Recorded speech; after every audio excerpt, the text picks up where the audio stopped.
இன்னைக்கு யார் வீட்டில் ப்ரெஷர் குக்கர் இல்லை அப்படின்னா என்ன சார் கேள்வி கேட்குறீங்க, குக்கர் இல்லாத வீடு இருக்கா அப்படிங்கிறாங்க. அதோட அட்வான்டேஜ் என்னன்னு கேட்டால் என்ன சொல்றீங்க, ஃபியூவல் சேவிங் அப்படிங்கிறீங்க, டைம் சேவிங்கிறீங்க. இப்போ ஒரு நாளைக்கு எத்தனை தடவை நம்ம சமைக்கிறோம் இந்த காலத்தில்? ஒரு ஆர்டினரியாக சமைச்சா மேபி 30 மினிட்ஸ்னு வச்சுக்கோங்க, குக்கரில் ஒரு 15 to 20 மினிட்ஸ். அப்போ ஒரு 15 மினிட்ஸ் சேவ் பண்ணுறீங்க, twice a day 30 minutes. But என்ன ஆகும் அப்படின்னா ஒரு கன்வென்ஷனல் குக்கர்னு வச்சுக்கோங்களேன், அப்போ அந்த ஆர்டினரியாக நீங்கள் குக் பண்ணும்போது நீரின் கொதிநிலையே எவ்வளவு 100 டிகிரி சென்டிகிரேட், அதுக்கு மேலே வந்து போகாது, ஸ்டீம் எஸ்கேப் ஆகிறதுனால. பட் வேற ப்ரெஷர் குக்கரில் டெம்பரேச்சர் வந்து almost 115 degree centigrade to 120 degree centigrade. அதில் we know the universal fact at 100 degree centigrade all the vitamins or nutritional value is gone. சத்தெல்லாம் போயிடுச்சுன்னு என்னது, சக்கை. அப்புறம் சக்கையை சாப்பிட்டா அப்புறம் என்ன வரும்?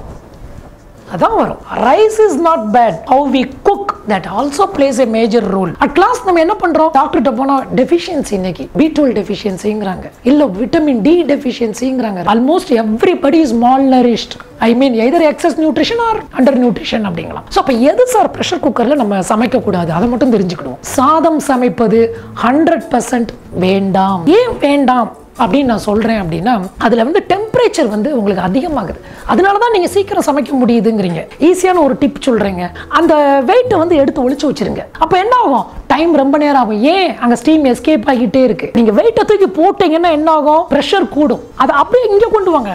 நம்ம பாடியிலையும் நம்ம வெயிட் போட போட போட நம்மளுடைய பிளட் ப்ரெஷரும் கூடும். அப்போ வெயிட்டை குறைச்சா பிபியும் குறையும். அதே மாதிரி இங்கே வெயிட் எடுத்துட்டா, அப்போ வெயிட் எடுத்துட்டா பர்பஸே என்ன? குக்கரையே வேண்டாமா, நான் வேண்டான்னு சொல்லலை. எதுக்கு யூஸ் பண்ணணும்? கடலைப்பருப்பு, துவரம்பருப்பு, பாசிப்பருப்பு, ராஜ்மா, சோயா, இந்த மாதிரி பயறு வகைகள் எல்லாமே நல்லா சோக் பண்ணி வாஷ் பண்ணி ப்ரெஷர் குக்கரில் குக் பண்ணுறது தான் கரெக்ட் மெத்தட். இந்த மாதிரி பயறு வகைகள் எல்லாமே வந்து சட்ட நான் நியூட்ரியன் காம்பனன்ட்ஸ் இருக்கும், உடலுக்கு தேவையில்லாத சில நியூட்ரியன்ஸ் அப்படிங்கலாம். ஸோ அந்த இதெல்லாமே வந்து இதில் கொஞ்சம் அடிபட்டு போயிடும். நான்வெஜ் இதுக்கு மட்டும் ப்ரெஷர் குக்கர் யூஸ் பண்ணுங்க.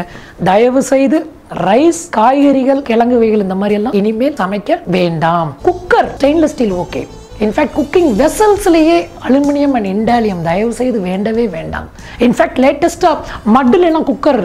If it is so, mud vessels are the best. குக்கரில் எதை சமைக்கணும் அதை மட்டும் சமைப்போம். தேவையில்லாத குக்கர் நம்ம யூஸ் பண்ண வேண்டாம். ஆரோக்கியம் ரொம்ப ரொம்ப நல்லா இருக்கும் அப்படிங்கிறத நான் இங்கே சொல்ல விரும்புகிறேன்.